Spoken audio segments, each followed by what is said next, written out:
Live from our Jackson studio. Live from the Midtown Jackson studio and live from well into Deep 13. This is Last Call Cafe on Spreaker with the animalistic Jay the Brain Man, the animalistic Matthew the Wizard Nichols, and the pause for consideration, Steve the Baxman Baxley. I'm Franklin Pangborn, your announcer, with Morgul as a friendly drone. Let's go to the cafe and find out what's going on and join the guys on a whole crowd. It's Last Call Cafe on Spreaker.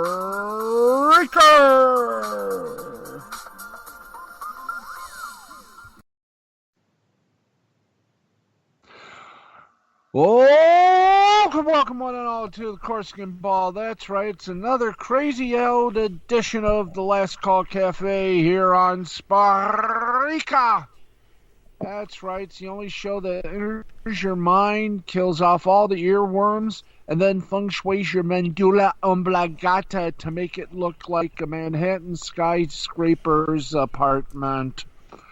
I went a long way for that. I am your host, one of them at least, Steve the Baxman Baxley, and here are the rest of the hosts. If we were the body, these guys would be the lungs. Well, one would be the lungs, the other would be the brain, because that's his name. You figure it out.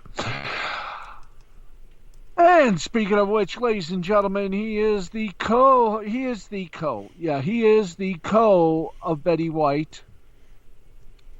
He is also Manager of the Year and everything else he says in the span of 5 seconds. Also the host of Wrestle Anime Hut, which follows this very program.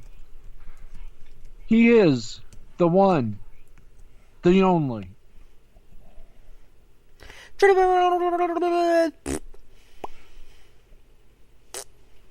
What I tell you? He's good.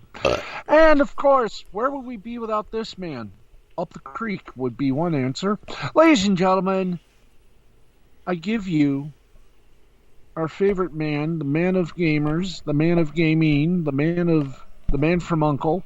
He is the one, the only one, Matthew Nichols. Hey man, for sure. All right. Welcome. And, General, did you remember who you were going to blast last Sunday? Yes, sir, I do. And we will be prepared this time. We also got another one. So you're saying we got a double-decker belch? Yes, we do. Okay, we can't wait for that. Side of fries and a milkshake. Hey, how you doing, man? I'm doing alright. How's Jethro and Lord Hawthorne treating you over there in the audio department? Oh, they're treating me pretty well. We recently just got back from, I say, with these, and I had triple, cheeseburger with, other stuff. Oh, yeah, Go ahead, my friend. It was delicious. I had that triple cheeseburger. I had a large fries and large soda. And some delicious chocolate bars. I should explain to our listeners that our audio room, led by Lord Hawthorne Hayes, one of our announcers, and Jethro Depew, is the only audio room here in the complex, as we like to call it, that has a ice cream bar. That has more than an ice cream machine, a bar, and a fire pit, and a piano bar too. So, I mean, what do we get here? We get a cafeteria, and some of that stuff is like 10 years old. Anyway, speaking of which, ladies and gentlemen, that wasn't a good segue. I should know. It is time once again to go into the mind of the man, the legend, Betty White's chew toy. It's time for a brainwave with the brain. Brain, what you got for us? I got nothing. And that's the brainwave for this week. Tune in next week for I Got Nothing. Okay. I can't wait to hear this. But we're going to. Next week, the brainwave and the son of brainwave. So get ready for that, folks. All right. Mr. Pangborn is on vacation. Our announcer, Franklin Pangborn, on a little vacay for a couple of weeks. So we have once again pilfered my friend from the TV side, Harold von Stuttgart, to do the following little announcement. Thank you, Bex. It's time to go gaming. It's time for the gamer news presented by Pluto TV's Gamer Channels. They're interesting. They're for gamers. Now, here's the wizard, Matthew Nichols. Okay. Well, this week on Gamer News, Nintendo announced that the NES, the very first Fire Emblem, the original Fire Emblem from the Nintendo Entertainment System days, is finally getting localized for Nintendo Switch. It's going to be called Fire Emblem Shadow Dragon in the Blade of Light, coming to the West for the first time in December for Fire Emblem's 30th anniversary. And there is a collector's edition that they posted on Twitter. Also, media outlets on YouTube have gotten their hands on box versions of the PS5 and the Series X. With Series X having a couple of unboxings. And I recently just watched a 14-minute gameplay video of the upcoming horror game Scorn coming to Xbox Series X and Windows 10, which the release date is in 2021. And Amnesia Rebirth just recently came out on Steam.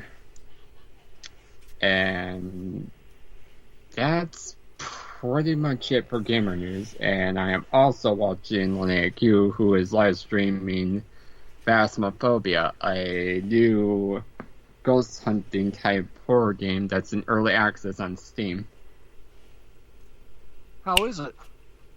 Well, so far, it looks interesting. It's pretty much like the TV show Ghost Hunters. Ah. Intriguing. Yes, yeah. Very.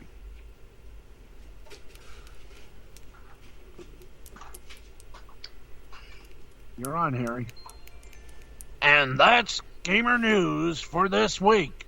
Tune in again next week for more Gamer News, sponsored by Pluto TV's Gamer Channels. If you want to see gaming like you've never seen before, it's Pluto TV, the Gamer Channels, and, believe it or not, some anime channels too, including anime that has never seen the light of Toonami. Speaking of anime, the Inuyasha sequel is currently airing, and Tite Kubo's the adaptation to Taike Kubo, who is the creator of Bleach, is One Shot from The Witch, also is currently airing. It's been doing pretty good. That is cool. That is cool. Yep. Okay, folks. It is time. Time is on our side. Time is hip. Time is hot. Time is happening. What are we talking about, you may ask? Well, we're going to try this again. This time we're going to find the... we're going to hunt up some great, or near great, weird news for you. That's right. Weird, wacky, wild, and insane. And we do it like this. It's time for weird news. And here we go. If it's weird, we'll bring it to you. And, yes, friends, we have a weird one. That's right. Let's talk about it. Courtesy of our friends from Thomson Reuters. Dateline, Ja'i, Israel. 80-year-old Inbar likes to cool off in her small backyard pool in Israel with her favorite swimming buddy, her pet python. The 11-foot yellow serpent named Belle is one of her family's many pets, living happily together on an animal sanctuary in an agricultural community in southern Israel. She was named after Belle, the female character in Walt Disney's popular animated film Beauty and the Beast, who dons a yellow ball gown in a famous dance scene in the movie. Inbar said Belle is good company during a coronavirus lockdown that has kept schools closed over the past few weeks. It helps, it helps me, quote, it helps me pass the time because I really like to hang out with snakes, and sometimes I help snakes shed their skin, and I help them to be happy during coronavirus, Inbar said. Sarit Regev, Inbar's mother, said the two grew up together. Inbar was raised with all these animals, and she was raised with the snakes. When Inbar was little, she swam inside the bath with the snake, and now she has grown up, and the snake got bigger. So they swim together in the pool. It's very natural for us, end quote. Regev said this. There are people that say, you are crazy. How could you do it? You don't love your kids, end quote. It's a lovely life to live like this. When a kid grows up with animals, he becomes a person that loves other people. He becomes a person that cares about others and not about himself, she said. Talk about putting a squeeze on people. Hey, I bet you she doesn't have to worry about not getting hugged. And there's a nice picture of the little kid and her snake. And if I just wonder, she says that she loves snakes. I just wonder if any of her relatives are lawyers. That would explain almost everything.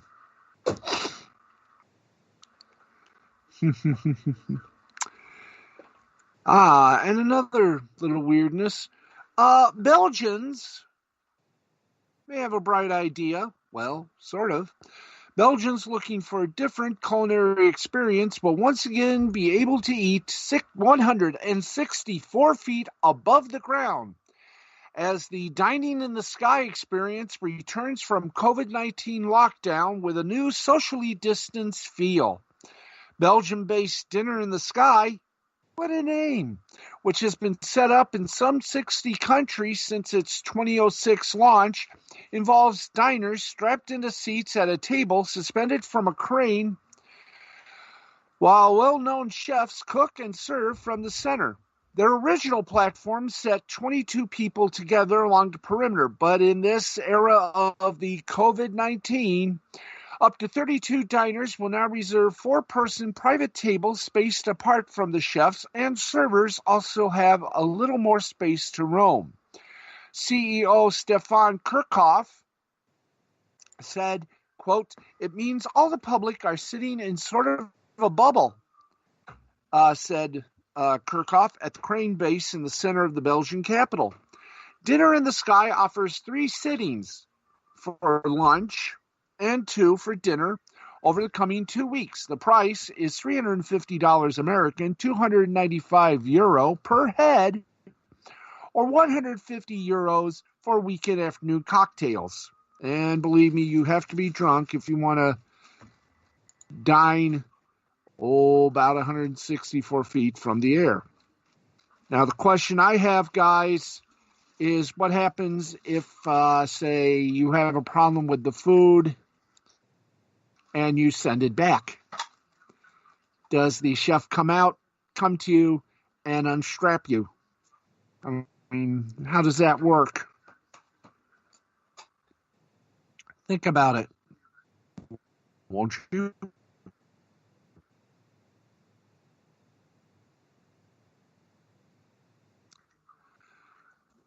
All right, here we go. For years, here we go. A Belgian city finds its former mayor's heart in a fountain. From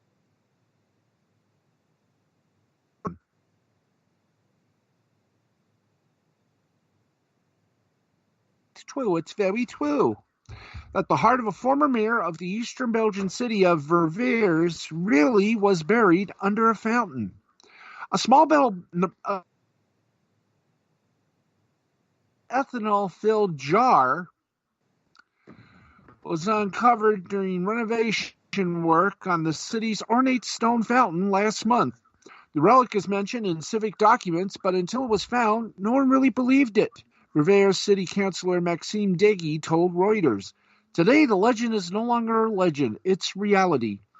David, the city's first mayor after Belgium became an independent country, was still in office when he died in 1839 after falling from a building.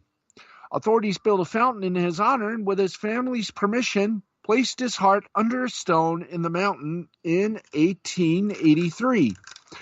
The box is on display at the Verviers Museum of Fine Arts and Ceramics. It'll be returned to the Fontaine David in the city's place. Place Verte, once the renovation is complete. Said Natalie Weerts, the museum deputy curator, "I do not know of any other example of a mayor whose heart has been preserved in a monument in the middle of his town. That's unique." David first served as mayor of Verviers from 1800 to 1808 when Belgium was under French rule. His second stint in office began in 1830, the year that Belgium became an independent country. He established the city's first fire brigade and opened up politics, letting the public in to watch city council debates. So I guess you could say the mayor's heart was in everything, even in the city. Hey, you got to have heart.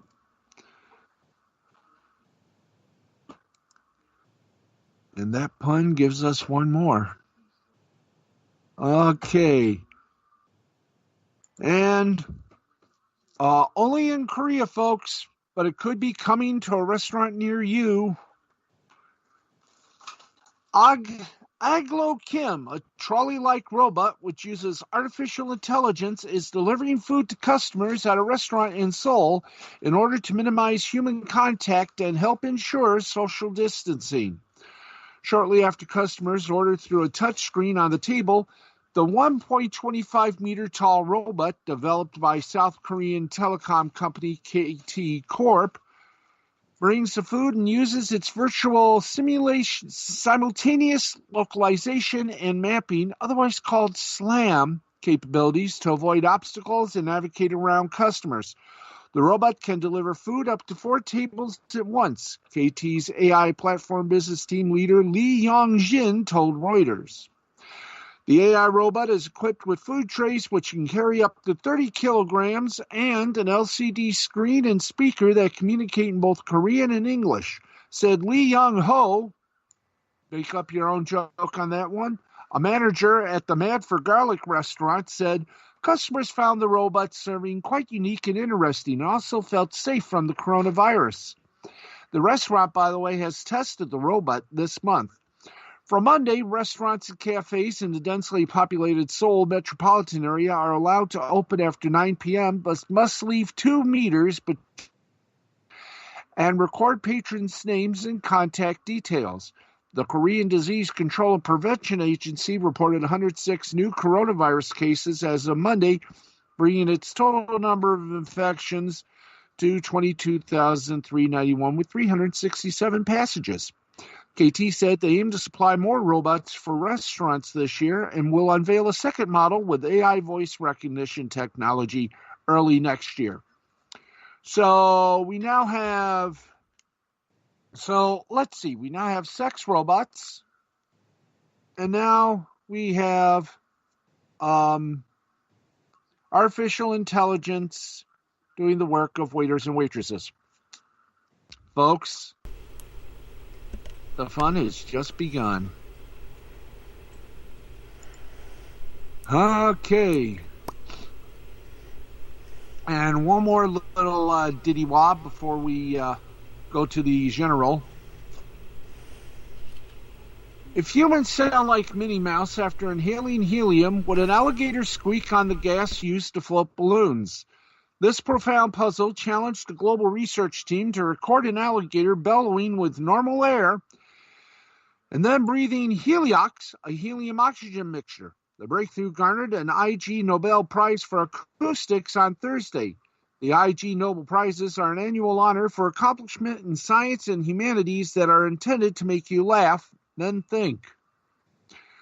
Our question was whether alligators have vocal tract resonances like human speech, said biologist Tecumseh Fitch, a member of the research team who came from Austria, Sweden, Japan, the United States, and Switzerland. The hard part is getting an alligator to breathe helium. That was solved, believe it or not, by getting a female Chinese alligator into an airtight chamber and pumping in helium, which makes sound travel faster. Alligators bellow a lot during mating season, possibly as a way to signal body size and mojo. The researchers said by raising the vocal frequency, helium made the reptile sound less of a hunk.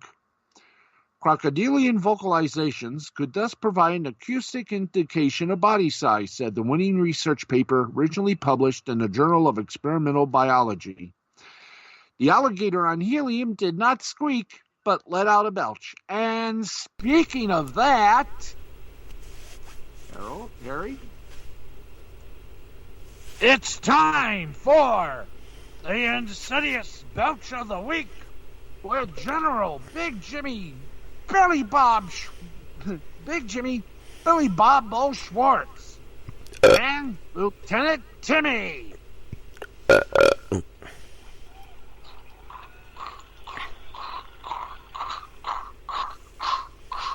Platoon, halt! That means you, Timmy. Yes, sir. Boys, how you doing? Good. Mike? Ring, you're doing good? Yes. Thank you. Hey, how about you, Matthew? How you doing, bud? I've been okay. Oh, that's good to hear. I think we're going to be good here. Baxman, how you doing? I've been better, I've been worse, but I'm here. We know that. You're a good guy. Okay, we got a double dip here, so without further ado, Timmy, We finally got permission, the blessing, to do this from last week. We did forget, but now we must clear up that forgetfulness. Yes, sir. And this first bout is going to go to Maria Athens. I guess you could call her a former Alaskan news personality who got into a little controversy when a voicemail, well, actually, let's start from the beginning, but condense. She dipped her inkwell into too many, she dipped her pen into too many inkwells, if you know what I mean. I think you do. I'll take it from here, Timmy. Boys, this will make for a good Lifetime movie of the week. A scorned acre woman having an affair with a mayor while her boyfriend was her boss. Now, the mayor apologized for his indecent indiscretions, and later after the apology, he resigned. The news anchor, in disgust, sent a little voicemail that is this right? Yeah. Alaska News Now, whatever. Oh, Alaska's news source played for its viewers when they reported this scene. We haven't heard from the news anchor, but we do understand her boss, or we should say now, ex-fiancé, was the one that had her arrested and banned from the station. Which, let's face it, is not exactly a great station anyways. I mean, their whole news operation was scuttled for a Traverse City station. So, to Maria Athens, I know you're in Alaska, so let's give you a cold belch. When ready. Excuse me, I gotta put in the ice. Okay, the ice is in. What's with, Timmy? Timmy? Yes? What's with the polar bear suit? Well, it's Alaska. When ready, fire! And now, to this belch. And we're giving it to the folks at Apple. Why? Because they stole Christmas and Thanksgiving and Halloween from all of us normal folks. Why? Because they now have the Charlie Brown holiday specials. The first time ever, the specials that I've just mentioned will no longer air on network television. They will air only on Apple TV Plus. That does not, or is not, correct. So, to the people of Apple, bite this. Load 'em up, Timmy. Yes, sir. Rotten apples, apple cider, and some Crown Royal apple whiskey. Oh, yeah. Oh, that's good stuff. I hope management's got a lot of money. Well, when ready. Ooh, boy, that's got a good scent. When ready, fire. Ooh, I do believe that made applesauce. Gentlemen, I'll see you next week. Detail, vamonos. Ladies and gentlemen, that was the General and Timmy. And folks, that's it for us. For Matt, for Jay, for all of us. Thank you for listening. We are back next week at the same time, same place, and even better. Yep. It'll be good. Because next week would be the start of Native American Heritage Month, where we show off Native American comedians. Make sure you send me Make sure you send me all those files. I gotcha. Yep, it's Native America, Mark. No, it's Native American Comic Month. And we'll bring you all the comics we can. That's it for us. This has been a This has been a Mystifying Creativity production in association with Brain Scan Entertainment. We'll see you next week.